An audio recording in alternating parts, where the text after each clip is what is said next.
ওকে, এই এপিসোডে আমরা এই যে মার্কআপগুলো আছে এগুলাকে আমরা কি করব, H4 না দিয়ে সবগুলোকে ইমেজ ইউজ করব। তো ফার্স্ট অফ অল এখানে যে আপনার এই আইটেম ক্লাসটা রাখতেই হবে বিষয়টা এরকম না। আমরা যেটা করতে পারি সেটা হচ্ছে যে এখানে সরাসরিভাবে ইমেজ ইউজ করতে পারি একটা ডিপ ট্যাগের মধ্যে নিয়ে। এটা নেওয়াটা একটা বেটার প্র্যাকটিস। সরাসরি ইমেজ না নিয়ে আমরা কি করব, ডিপ, তাহলে আমাদের কন্ট্রোলটা থাকবে ভালো। তো এইখানে আমরা কি দিতে পারি, যে কোনো ক্লাস ইউজ করতে পারি সিঙ্গেল, সাপোজ সিঙ্গেল, এটার ভিতরে আমরা ইমেজ দিতে পারি অ্যাসেটস ইমেজেস, ওকে, ব্যানার ডট জেপিজি। ওকে, তো এখন ধরেন এর ভিতরে অনেকগুলো আইটেম থাকবে, তাই তো? 4টা বা 5টা বা 6টা 7টা যাই হোক, এই আইটেম থাকবে। এখন অনেকগুলো আইটেম আমরা দিলাম। তো এখন স্লাইডস কয়টা একটা রোতে থাকবে সেটা আসলে কিভাবে ডিফাইন করে, তো দেখেন আমরা ডক্সে গেলে এই জিনিসটা পাবো। এরপরে হচ্ছে আমাদের এপিআই যে অপশনসগুলো আছে সেগুলো, মানে এই যে ডিফল্ট টাইপ আইটেমস নামে একটা কি লিখতে হবে আমাদের, অপশন লিখতে হবে। তো এটা আমরা অপশন লিখব এখানে, সাপোজ আইটেমস আমরা যদি 3টা দিই তাহলে পার রোতে 3টা আইটেম শো করবে। তো ফার্স্ট অফ অল আমরা 3টা দিলাম। এখন যদি আমরা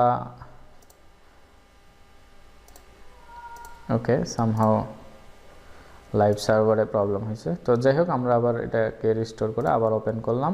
তো দেখেন এখানে কিন্তু স্লাইড 3টাই শো করতেছে এখন, ঠিক আছে? তো এই হচ্ছে ব্যাপার। তো 3টা স্লাইডই পারফেক্টলি শো করতেছে এখন, ঠিকঠাকই আছে। এখন আমরা যেটা করতে পারি সেটা হচ্ছে যে এই যে মার্জিন যদি বাড়ায় দিই তাহলে এটা এমনিতেই বেড়ে যাবে, এবং আমরা তো জানি লুপ ট্রু কি এবং ন্যাপ ট্রু দুটাই আমরা কিন্তু জানি কিভাবে কাজ করে। ওকে ওকে, তো এটা হচ্ছে আমাদের ডিফল্ট যে স্লাইডার গেল আউল ক্যারোজালের। তো এই স্লাইডারটা ঠিক আছে। এখন আমরা দেখব যে রেসপন্সিভ মোডে আসলে কিভাবে আমাদের এই স্লাইডারের যে কনসেপ্টটা, মানে কোন ব্রেক পয়েন্টে কয়টা থাকবে সেটা কিভাবে ডিফাইন করে। তো সেক্ষেত্রে এটা করার জন্য আমাদের কি করা লাগবে, আমরা ডেমোতে আসবো। ডেমোতে সে রেসপন্সিভের যে ফিচারটা আছে সেটা দেখব। দেখেন এই জায়গায় রেসপন্সিভটা কিভাবে করা হয়েছে, দেখেন রেসপন্সিভের অপশনটা কিভাবে করা হয়েছে। এখানে ফার্স্ট অফ অল 0 থেকে শুরু করছে, একদম সুইপারের এক্স্যাক্ট কপি, ঠিক আছে রেসপন্সিভটা। তো সুইপারে যেরকম 0 থেকে নিয়ে আপনার অপশনগুলো আছে, তারপরে হচ্ছে আপনি 480তে গেলে কি হবে, 768তে বা এর উপরে গেলে কি হবে, মানে যে ফ্রম 0 টু আপ, 0 আপ মানে 0-র উপরে গেলে কি হয়, 480 আপ এর গেলে কি হবে, 468 আপ এর গেলে কি হবে। তো এই হচ্ছে ব্যাপার। তো সেক্ষেত্রে এই ধরনের স্লাইডারে আপনাকে রেসপন্সিভ করতে হবে উল্টাভাবে। ফার্স্ট অফ অল একদম ছোট স্ক্রিনে আসতে হবে আপনার। ফার্স্ট অফ অল আপনি আইফোন 75-এ চলে আসেন, বা যাই হোক 75, ওকে, এই স্ক্রিনে আসেন আপনি। সাপোজ রেসপন্সিভে আমরা কমায় দিলাম সাপোজ, ওকে। তো এরকম স্ক্রিনে আগে আপনার আসতে হবে, ওকে, এরকম স্ক্রিনে আগে আসতে হবে। এখন ব্যাপারটা হচ্ছে যে রেসপন্সিভের কোয়ারিটা আমরা কি করব, এটাকে জাস্ট আমরা যদি এখন কপি করে নিয়ে আসি, মোস্ট অফ দ্য টাইম যে কোয়ারি এবং যত হাই লেভেলে যাবেন না কেন আপনি প্রোগ্রামিংয়ের সময়, আপনার ম্যাক্সিমাম জিনিসপত্র কিন্তু কপি পেস্টে হবে, যদি আপনি কাজের ফ্লোটাকে অনেক বেশি স্পিড আপ করতে চান। টাইপ করে আসলে এত কোড আপনি ম্যানেজ করাটা অনেক টাফ, কিন্তু আপনাকে বুঝে করতে হবে সব কিছু, প্রত্যেকটা কোড কিন্তু আপনাকে অবশ্যই বুঝে করতে হবে। তো এখন দেখেন এখানে যদি আমরা এটাকে পেস্ট করে দেই রেসপন্সিভ, তার মানে এখানে কিন্তু কি হয়েছে দেখেন, ফার্স্ট অফ অল একটা ইরর চলে আসছে। আমরা ইররগুলো আগে দেখার চেষ্টা করব। প্রথমে এই যে এতগুলো ব্রেক পয়েন্ট আমাদের দরকার নাই, আমরা জাস্ট কি করব, যে কোনো একটা ব্রেক পয়েন্ট আগে রাখবো। ওকে, দেখেন এইখানে আমরা এটাকে উঠাই দিলাম।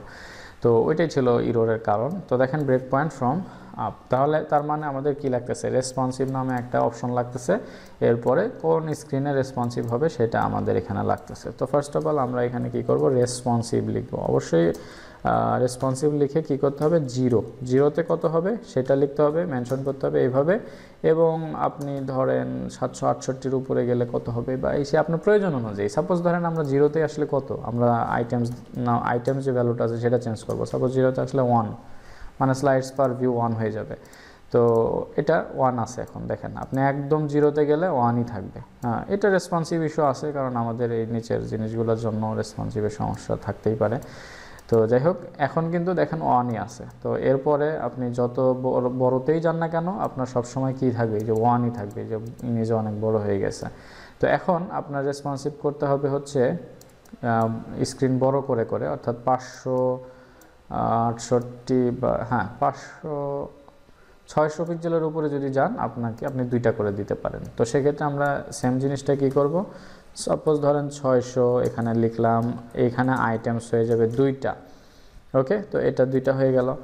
তো এখন যদি আমরা 600-র উপরে যাই তাহলে এটা দুইটা হয়ে যাবে, একটা রিলোড দিলে আমরা এটা দেখতে পাবো। ওকে, দেখেন যত বড় স্ক্রিনে আসুক না কেন আমরা এখানে দুইটাই দেখতে পাচ্ছি। ওকে, এই হচ্ছে ব্যাপার। তো দেখেন এখানে দুইটাই দেখা যাচ্ছে 600-র উপরে গেলে। হ্যাঁ, তো এই হচ্ছে ব্যাপার। তো যত উপরেই যান দুইটাই থাকবে সব। এরপরে যদি আমরা চাই যে এটা 1200-র উপরে গেলে তিনটা স্লাইড শো করবে, তো সেক্ষেত্রে আমরা কি করব, এক্স্যাক্টলি আগের মতোই 1200 দিয়ে আইটেমস দিয়ে দেবো হচ্ছে তিনটা।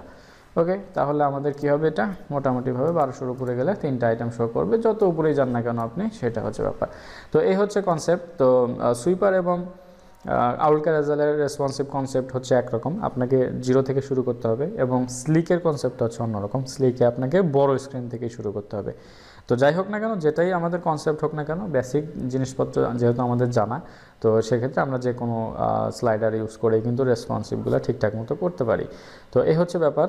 তো নেক্সট এপিসোডে আমরা নতুন অন্য কোনো যে কোয়েরি প্লাগইন নিয়ে কীভাবে কাজ করতে হয় সেটা আমরা টোটাল 8 থেকে 10টা যে কোয়েরি প্লাগইন প্র্যাকটিস করে দেখব। এরপরে হচ্ছে তাহলে আমরা মোটামুটিভাবে যে কোয়েরি প্লাগইন কীভাবে ইউজ করতে হয় সেটা বুঝতে পারবো। এরপরে আপনারা যে কোনো প্লাগইন নিয়ে তাহলে কাজ করতে পারবেন, এই হচ্ছে কনসেপ্ট।